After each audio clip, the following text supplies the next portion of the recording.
আসসালামু আলাইকুম। সবাই কেমন আছেন? সবাইকে জানাই অভিনন্দন।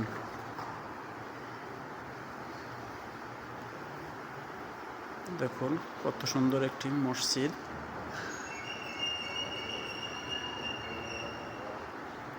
আল্লাহর ঘরটি কত সুন্দরভাবে একজন ব্যক্তি নিজেই তৈরি করেছেন এই মসজিদটি।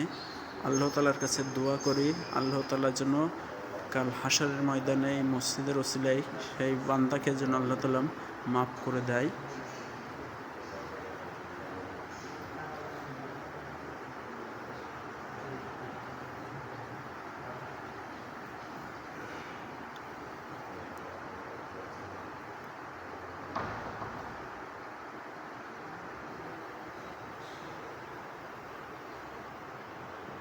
এটি হচ্ছে দ্বিতীয় তলা।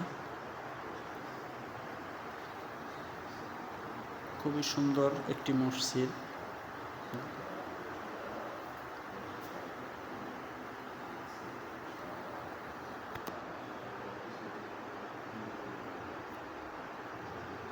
এটা হচ্ছে দরজা।